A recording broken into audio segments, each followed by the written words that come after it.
Hey guys, what's up? Welcome back to the channel.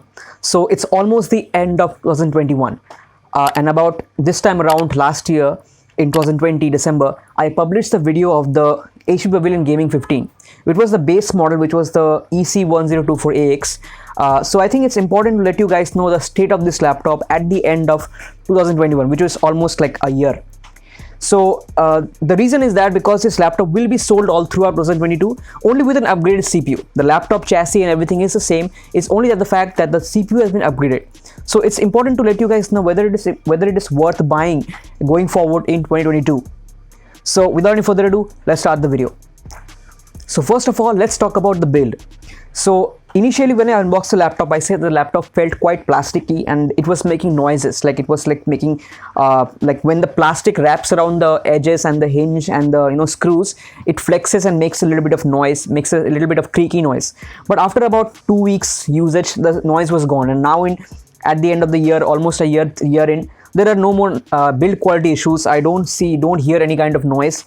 It is a plastic laptop, but I think the plastic is quite durable. Like I have used it all throughout 2020.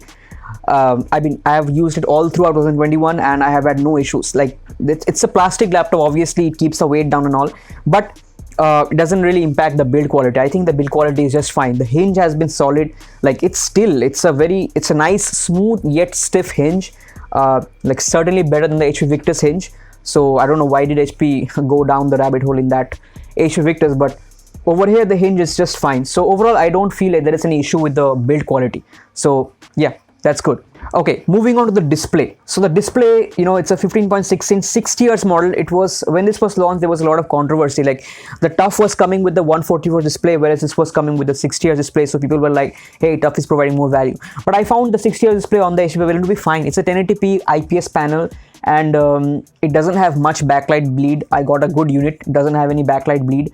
And initially out of the box it was a little bit warmer, but I tweaked the color in the AMD softwares and also I uploaded a specific profile for the display, and overall now the display, it is fine. Like it's not a terrible display or anything. It has fine, it's got good enough contrast, and yeah, 60 Hz has not caused me any issues. I've been using 60 Hz for years now, so it's not an issue regarding any, it doesn't, like I'm not missing anything without having a 140 display.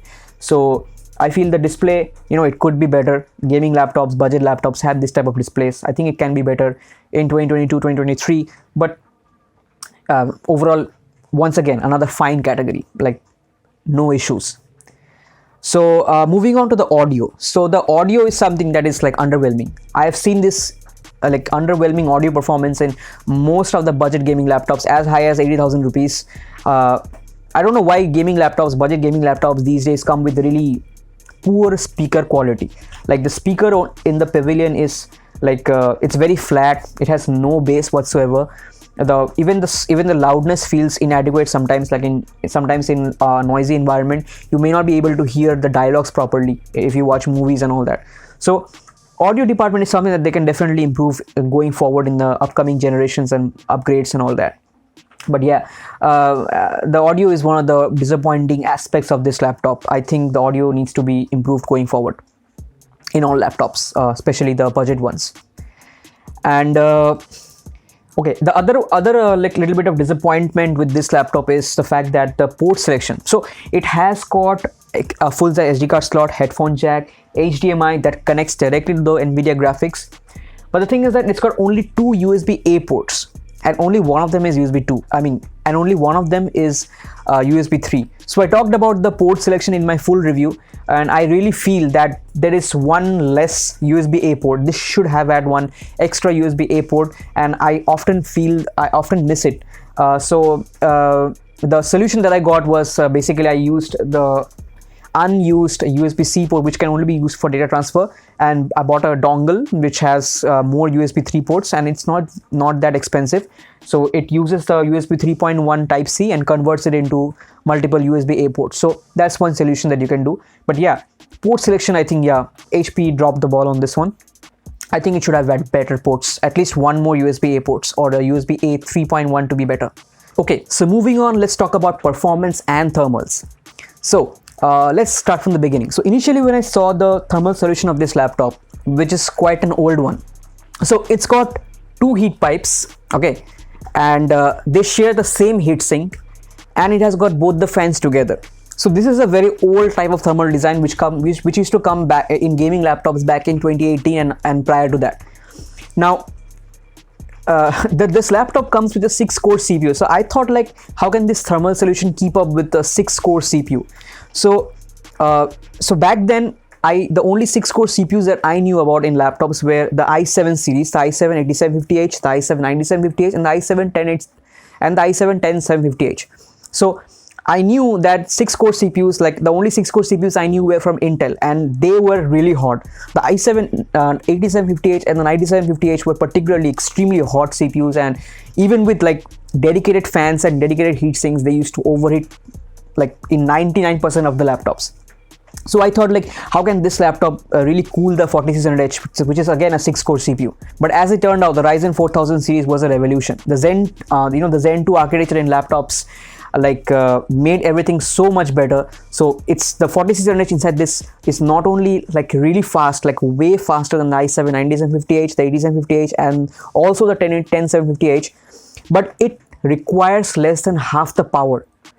So at 50 watts of power, this 4600H destroys the Core i7 9750H, and also it beats the 10750H. So as a result, due to the efficiency advantage of the Zen 2 architecture and 7 nanometer processing node, the thermals and the performance of the HP Pavilion is incredible. So I was like really impressed, and like I was like amazed to see the performance of the 4600H inside this laptop. It not only, like, it did not thermal throttle at all, the fans are quiet, and the performance is insane. So yeah, with regards to the CPU performance, at least this laptop is still good enough for the next 3 years, easily good enough, easily. So that's why I always recommend laptops with 6-core CPUs. I always suggest people that when you purchase a budget entry-level gaming laptop or whatever, try to like accommodate a 6-core CPU, because these Zen 2 architecture CPUs are so much future-proof, and they don't take much power, and they are also fast. So it's the best of both worlds. So as a result, this Pavilion is still good enough for any kind of CPU heavy tasks for the next 3 years at least. Like it's absolutely fine.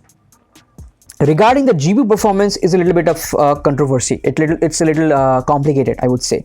So the thing is that the GTX 1650 4GB GDDR6 VRAM graphics card inside this laptop is now quite an old GPU.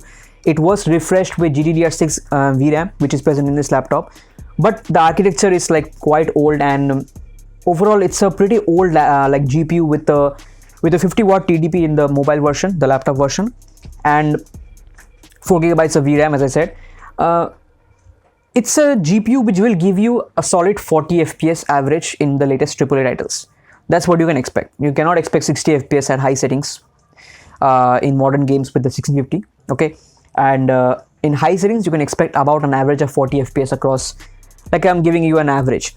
So the problem is that this GPU is quite old, and this GPU will be sold in 2022 as well.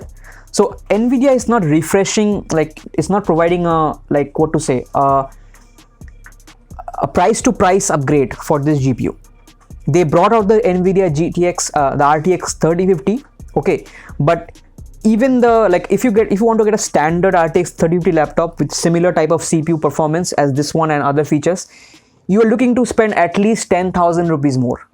At least 10,000 rupees more, and that's a big difference. That's a big difference. Okay, and the only budget RTX 3050 laptop is the MSI GF63. It has got a 40-watt RTX 3050, and it has a lot of other disadvantages. So I don't think there is a spec for spec, price for price upgrade to the GTX 1650 yet, and this will be sold all throughout 2022 as well. So this is where, like, I'm a little bit confused. Like, the people who will be buying this laptop will be essentially buying almost a 2-year-old, like more than a 2-year-old GPU, which is a 1650. So this is where, like, I'm a little bit confused what to say. Like, budget buyers, those will be purchasing gaming laptops at a budget, a tight budget, they basically don't have much option. The other option that you have is the RX 5500M, but that is not available in most laptops. It's available in the HP Victus. It's an excellent laptop. The the Brow 15, which is also another excellent laptop, but not many options are there with the RX 5500M. So yeah, the GTX 650 and 650 Ti will stay all throughout 2022, and what I would say is that don't expect much from these GPUs. This is the most entry-level GTX GPU that you will get on laptops these days and in 2022, and don't expect much out of it. Now there is a slight ray of hope, and that's the recent uprise of image upscaling techniques. So you've got the AMD Fidelity FX Super Resolution, which is available for all GPUs and can be injected through third-party software as well. I showed you in my video. Then you've got NVIDIA NIS, which is available for NVIDIA GPUs, but for that the display needs to be directly connected to the NVIDIA GPU. So you need to have an external monitor if you don't have a mux switch. So yeah, that's one of the limitations. But you can implement NVIDIA NIS through third-party software like lossless scaling. By the way, let me know if you want to see a comparison between FSR and NVIDIA NIS in a future video. Do let me know. And at the last, you've got Intel's highly anticipated AI-based XeSS upscaling technique, which will be debuted in CES 2022. I'm not sure, but yeah, these types of image upscaling techniques has like definitely like lengthened the life of budget entry-level GPUs. So NVIDIA, like for example, AMD FSR is now being implemented, like it's been adopted at a rapid scale. Like a lot of games are adopting in AMD FSR because it's very easy to implement. And I've been playing Far Cry 6 for a long time now, and I feel it's fine. I think the image quality is fine and the performance boost is insane. So definitely I would like to see these image upscaling techniques come and more games to adopt them, so that we can lengthen the lifespan of our entry-level GPUs. So yeah, that's enough about the performance and thermals. I spoke a lot, I rambled a lot because it's an unscripted video, but yeah, okay. And lastly, I want to mention about the battery life. So the battery life in this laptop has been great. As I said, it's got a 57.5 watt hour battery in my review. I said about it, and this is one of the key advantages of this laptop over the IdeaPad Gaming 3, which only has a 45 watt hour battery. This one has a 57.5 watt hour battery, which is 16% larger. And I just did a YouTube playback test a few hours before recording this video, and basically using Mozilla Firefox battery saver mode and brightness set to 50%, it was able to clock 6 hours of battery life, and still there was a few, like little bit of battery remaining, like 5% battery remaining. But yeah, 6 hours of YouTube playback after 1 year of usage with a 57.5 watt hour battery and a 6-core CPU is very impressive. So that's the advantage of the AMD architecture. They are very energy efficient. They may not be as fast as Intel's 11th gen, the fastest. It may not be the fastest, but it's very fast and it's way more energy efficient. As a result, you can easily use these kinds of laptop for your office work because it's got such a nice battery life. You'll be able to use it for longer sessions without caring about battery life. So yeah, battery life once again has been top notch. So yeah, that's all about the HP Pavilion. Should you buy it in 2022? I mean, for a budget concerned person, I don't see that you've got much option. You've got this HP Pavilion, you've got the HP Victus, and you've got the IdeaPad Gaming 3. I think the HP Victus is the best among all of them, but it lacks a 144 display. The HP Pavilion, the upgraded model that you get for the same price as the Victus, has a 140Hz display, and the IdeaPad as well has a 120Hz display. This is the 60Hz model, but it's basically the same laptop with a better, with a faster display. So should you buy it in 2022? I expected HP to upgrade this model a little bit, improve the ports and all, but they didn't do it. So my suggestion is that if you are looking for a laptop, a good laptop, an all-round good laptop with good performance, battery life, day-to-day usage should be good thermals and all, I think the best choice right now is the HP Victus with the RX 5500M. The RX 5500M, in my opinion, is quite a bit faster than the GTX 1650 and 1650 Ti. Overall, the Victus is a much more well-rounded laptop. I mean, its port selection is insane. It's got all USB 3.1 ports. Its Type-C port can do display out using DisplayPort 1.4. It's got HDMI 2.1, which supports up to 4K 120Hz external displays or 8K 60Hz external displays. It's got a large 70 watt-hour battery. It's got a much better GPU, as I said.